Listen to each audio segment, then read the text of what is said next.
ऋषियों से कहते हैं कि सूर्य की पत्नी का नाम था संज्ञा।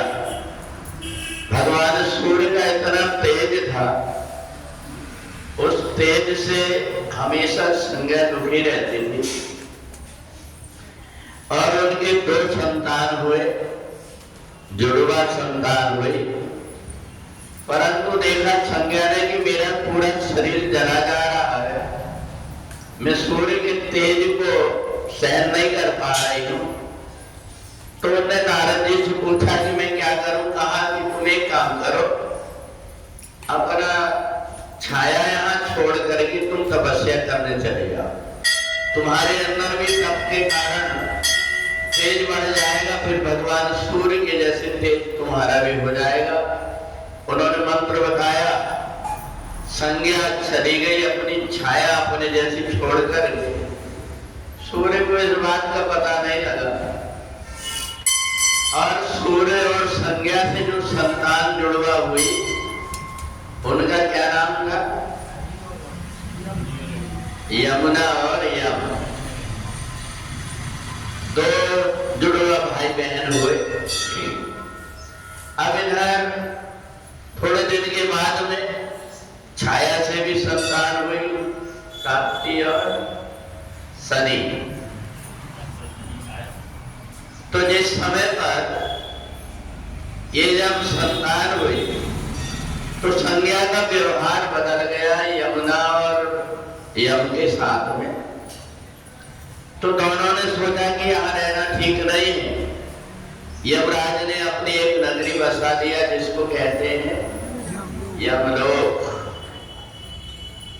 बहन से कहा कि चलो जाकर के देखिए उन्हें कि वहां बहुत सारे पापी लोग हैं और यमराज बड़ा दुष्ट कर्म करता है, किसी को लोहे के खंभे से बांधता है, किसी को तेल में गरम जलाता है, किसी के शरीर को पीप के अंदर खून के अंदर डाल करके यातना देता है, कहीं को घोड़े लगाता है।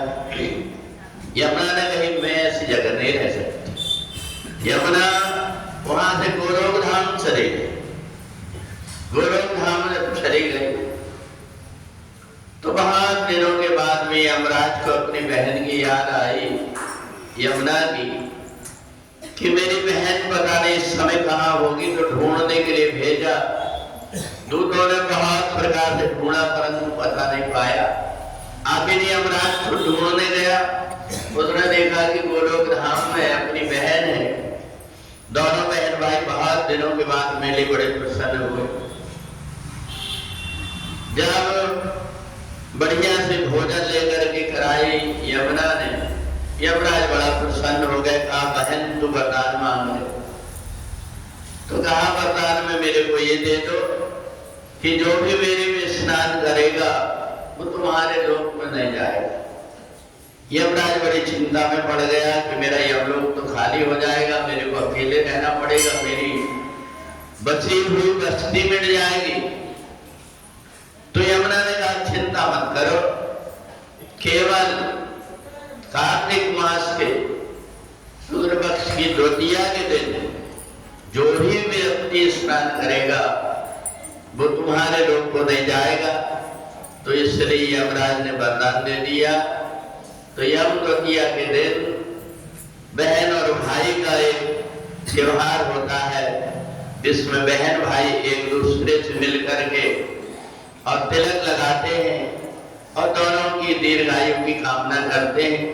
तो इसलिए सूत जी कहते हैं कि हे ऋषियों, कार्तिक मास में यम द्वितीया का ऐसा महत्व है कि जो भी व्यक्ति यमुना में स्नान करता है, मान लो किसी कारण से कोई यमुना में स्नान नहीं कर सकता तो यमुना जी को अपने घर में भी बुला सकते हैं। गंगा, सरस्वती, रेवा, ये सब जितनी भी नदियां हैं इनको हम आह्वान करते हैं, ये अपने आप अपने घर चली आती है।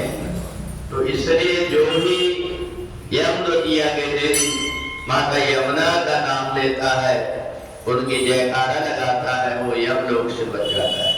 बोलिए यमुना मैया की।